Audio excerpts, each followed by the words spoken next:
Assalamualaikum dan salam sejahtera. Anda bersama saya Fatin Syahira Rosdi. Membawakan imbasan peristiwa sepanjang minggu lepas, rangkuman mingguan dimulakan dengan Kerajaan Sarawak bersedia berkongsi pengalaman dengan negara jiran dalam bidang penjanaan tenaga boleh diperbaharui.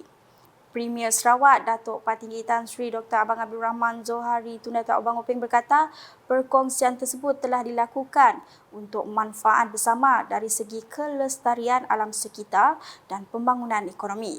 Beliau berkata demikian dalam ucapan balas sempena Majlis Ramah Tamah antara rombongan dari Sarawak dan pemerintah Kabupaten Malinau di Indonesia baru-baru ini. Premier Sarawak dan rombongan tiba di negara tersebut melalui Bandar Tarakan di Kalimantan Utara atas jemputan pengurusan PTKHN yang akan membangunkan stesen jana kuasa hidro terbesar di Indonesia di Sungai Mentarang yang terletak 35 km dari Malinau. Dalam pada itu katanya penyertaan Sarawak menerusi Sarawak Energy Berhad SEB dalam pembangunan projek empangan kuasa hidroelektrik HEP Mentarang di Kalimantan Utara Indonesia merupakan langkah harapan yang penting bagi sektor tenaga boleh diperbaharui di negeri ini. Menurut beliau, pelaburan SEB dalam projek tersebut merupakan perbelanjaan strategik bagi meningkatkan kedudukan Sarawak sebagai kuasa ekonomi serantau. Beliau berkata demikian selepas Majlis Pecah Tanah projek empangan HEP Mentarang yang disempurnakan oleh Presiden Indonesia Joko Widodo baru-baru ini. Terdahulu, Joko Widodo memberitahu projek itu mencerminkan semangat kerjasama yang kuat antara rakyat Indonesia dan Malaysia sebagai negara jiran di mana kedua pihak mempunyai budaya yang lebih kurang sama.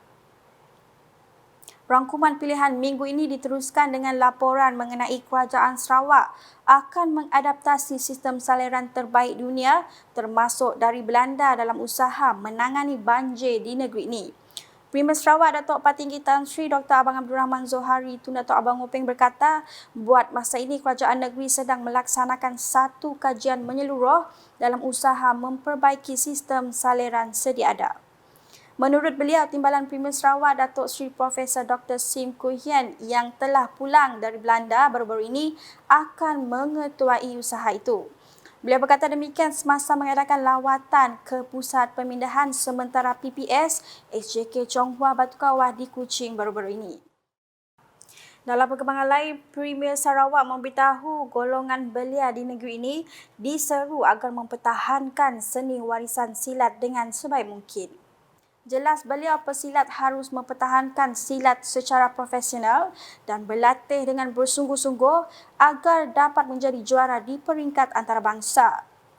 Beliau berkata demikian ketika berucap pada Majlis Perasmian Kejuaraan Silat Premier Antarabangsa Sarawak 2023 di Stadium Perpaduan Kuching baru-baru ini. Kata Premier Sarawak, ia satu penghormatan besar kepada Sarawak apabila Julong Kali dipilih sebagai tuan rumah kejohanan bertaraf dunia yang menghimpunkan lebih 400 pesilat mewakili 21 kontingen dari dalam dan luar negara. Imbasan selanjutnya, Kerajaan Sarawak menyambut baik peruntukan yang diberikan oleh Kerajaan Pusat kepada negeri ini dalam Belanjawan 2023 yang dibentangkan oleh Perdana Menteri Datuk Sri Anwar Ibrahim pada Jumaat. Premier Sarawak Datuk Patinggi Tan Sri Dr. Abang Abdul Rahman Zohari Tun Datuk Abang Openg turut merakamkan ucapan penghargaan kepada Datuk Sri Anwar atas pemberian peruntukan sebanyak 5.6 bilion ringgit untuk membangunkan infrastruktur negeri ini. Dalam pada itu katanya baru-baru ini beliau juga menyambut baik pendekatan yang diambil oleh Kerajaan Pusat untuk membaik pulih sekolah daif dan klinik. Datuk Patinggi Tan Sri Abang Zohari menambah meskipun jumlah peruntukan untuk Sarawak itu tidak mencukupi, Kerajaan Sarawak akan meneruskan usaha membangunkan negeri ini dengan menggunakan dana sendiri. Saya Fatin Syahira Rosdi, teruskan kesetiaan bersama kami.